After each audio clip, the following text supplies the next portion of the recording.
Hi. ഇന്ന് intensity vs volume ഇതിനെ പറ്റിയാണ് നോക്കുന്നത്. ഇൻറ്റൻസിറ്റി എന്ന് വെച്ചാൽ തീഷ്ണത, ഒരു വ്യായാമത്തിൻ്റെ തീഷ്ണത. ഫോർ എക്സാമ്പിൾ, നിങ്ങൾ ഒരു 10 കിലോ ഡംബൽ വെച്ച് 10 റെപ്പിറ്റേഷൻ അടിക്കുകയാണ്. അതേപോലെ തന്നെ 20 കിലോ ഡംബൽ വെച്ച് 10 റെപ്പിറ്റേഷൻ അടിക്കുകയാണ്. 20 കിലോ ഡംബൽ വെച്ച് 10 റെപ്പിറ്റേഷൻ അടിക്കുന്നതിനാണ് ഇൻറ്റൻസിറ്റി കൂടുതൽ, തീഷ്ണത കൂടുതൽ. കാരണം അത് കൂടുതൽ ബുദ്ധിമുട്ടേറിയതാണ്, കൂടുതൽ ഡിഫിക്കൽട്ടി ഉള്ളതാണ്. ഈ ഫാക്ടറിനെയാണ് ഇൻറ്റൻസിറ്റി എന്നുകൊണ്ട് നമ്മൾ ഉദ്ദേശിക്കുന്നത്. ഇനി അതുപോലെ തന്നെ വോളിയം, നിങ്ങൾ 10 കിലോ ഡംബൽ വെച്ച് 10 റെപ്പിറ്റേഷൻ അടിക്കുകയാണ്, പക്ഷെ അതൊരു 5 സെറ്റ് ചെയ്യണം, എന്ന് പറഞ്ഞാൽ 5 റൗണ്ട് ചെയ്യാണ്. അതേപോലെ തന്നെ 10 കിലോ ഡംബൽ വെച്ച് 10 റെപ്പിറ്റേഷൻ അടിക്കുകയാണ്, പക്ഷെ വെറും 2 സെറ്റ് ചെയ്യാണ്. ഇതിൽ ആദ്യം പറഞ്ഞ എക്സാമ്പിളിലാണ് കൂടുതൽ വോളിയം എന്ന് പറഞ്ഞാൽ എണ്ണത്തിലാണ് അത് പ്രാധാന്യം നൽകുന്നത്. അപ്പോൾ വോളിയം ഇൻറ്റൻസിറ്റി സാധാരണ ഭാഷയിൽ പറഞ്ഞാൽ ഇതൊക്കെ തന്നെയാണ്. ഇനി ഒരു എക്സസൈസ് പ്രോഗ്രാമിൽ ഇൻറ്റൻസിറ്റി കൂടുതലാണ്, അതേപോലെ തന്നെ വോളിയം കൂടുതലാണെങ്കിൽ അത് ഓവർ ട്രെയിനിങ് ആണ്.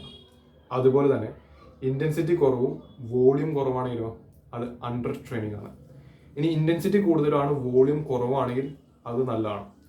അതുപോലെ തന്നെ വോളിയം കൂടുതലാണ് ഇൻറ്റൻസിറ്റിയും കുറവാണെങ്കിൽ അതും നല്ലതാണ്, ഒരു പൊതുഭാഷയിൽ പറഞ്ഞു കഴിഞ്ഞാൽ. അപ്പം ശരി.